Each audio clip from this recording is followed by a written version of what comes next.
నమస్తే, welcome to gossips garage. DSC వ్యవహారంలో ఢీ అంటోంది. క్రెడిట్ వార్ అంటూ కయ్యానికి దిగుతోంది.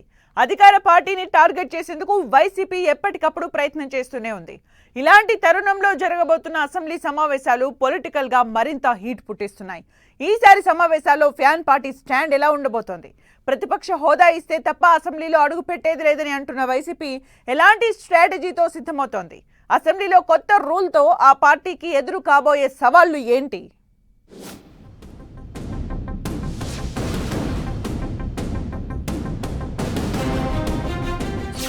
అసెంబ్లీ సమావేశాలకు ముందే పొలిటికల్ హీట్. అసలు అసెంబ్లీ సమావేశాలపై వైసీపీ స్టాండ్ ఏంటి? శాసనసభకు వెళ్లేది లేదంటున్న ఫ్యాన్ పార్టీ.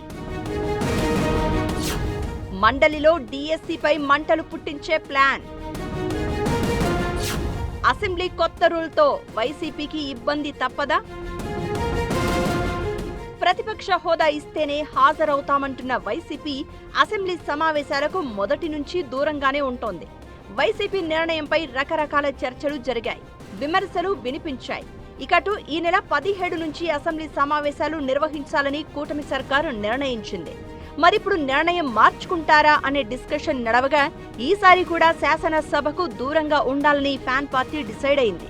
అయితే మండలిలో మాత్రం తమ గళాన్ని వినిపించేందుకు సిద్ధమవుతున్నారు. 4 రోజుల పాటు జరిగే సమావేశాల్లో డిఎస్సి అంశంతో పాటు దిశ చట్టం రద్దు, పీపీపీ, రైతు సమస్యలు, వైసీపీలోని బీసీ నేతలపై అక్రమ కేసులు లాంటి అంశాలపై చర్చకు పట్టుబట్టే అవకాశాలు ఉన్నాయి. కుదిరితే అటు సభలోనూ ఇటు బయట కూడా ఈ అంశాలపై ప్రభుత్వాన్ని ఇరుకున పెట్టాలని వైసీపీ ప్లాన్ చేస్తోంది.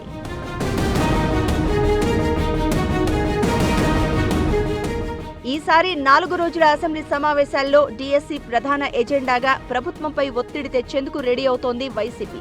డిఎస్సి నిర్వహణలో అక్రమాలు జరిగాయంటూ గత 2 నెలలుగా వైసీపీ చాలా రకాలుగా నిరసనలు చేపడుతోంది.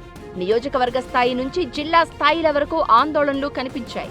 ఇవి కొన్ని చోట్ల ఉద్రిక్తతలకు కూడా దారితీశాయి. దాదాపు రాష్ట్రంలోని అన్ని నియోజకవర్గాల్లో డిఎస్సి వ్యవహారంలో వైసీపీ ఆందోళన చేపట్టింది. అయితే వీటిని అసెంబ్లీకి తీసుకెళ్లే ప్లాన్ చేస్తోంది వైసీపీ. శాసనసభకు దూరంగా ఉన్న ఈ అంశంపై చర్చ చేపట్టాలని మండలిలో పట్టుబట్టేందుకు రెడీ అవుతోంది. నిజానికి గత అసెంబ్లీ సమావేశాల్లోనూ వైసీపీ ఇలాంటి స్ట్రాటజీనే అమలు చేసింది. శాసనసభకు దూరంగా ఉంటూ మండలిలో మంటలు పుట్టించింది. కూటమి సర్కారును టార్గెట్ చేస్తూ ఇరుకున పెట్టే ప్రయత్నం చేసింది. ఇప్పుడు కూడా అదే వ్యూహంతో ముందుకు వెళ్తోంది ఫ్యాన్ పార్టీ.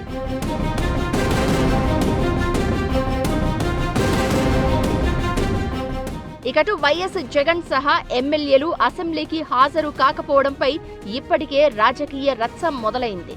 దమ్ముంటే జగన్ సభకు వచ్చి మాట్లాడాలి అని కూటమి నేతలు సవాల్ విసురుతూ ఉంటే, ప్రతిపక్ష హోదా ఇచ్చే దమ్ము ఉందా అని వైసీపీ నేతలు కౌంటర్ ఇస్తున్నారు. ఇక సభకు హాజరు కాకపోతే అనర్హత వేటు తప్పదని స్పీకర్ సహా కూటమి నేతలు కామెంట్లు చేస్తూ ఉంటే, దేనికైనా సిద్ధమే, అనర్హత వేసుకోండని వైసీపీ నేతలు సవాల్ విసురుతున్నారు.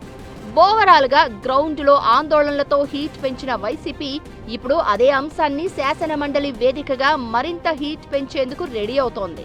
డిఎస్సిపై పట్టు వీడేది లేదంటున్న వైసీపీ సభలోనూ ఇదే అంశంపై ప్రభుత్వాన్ని టార్గెట్ చేయాలని డిసైడ్ అయింది.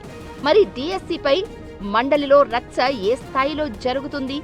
వైసీపీ వ్యూహానికి ప్రభుత్వం ఎలాంటి కౌంటర్ ఇస్తుందనేది ఆసక్తి రేపుతోంది.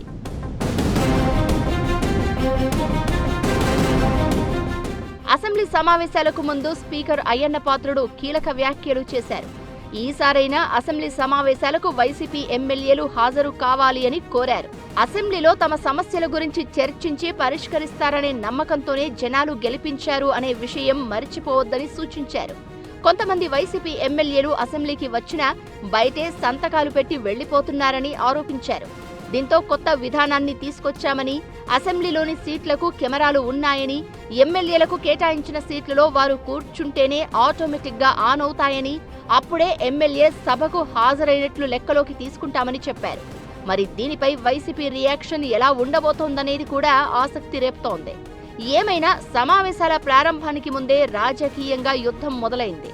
మరి సమావేశాల్లో ఎంత రచ్చ జరుగుతుందో చూడాలి.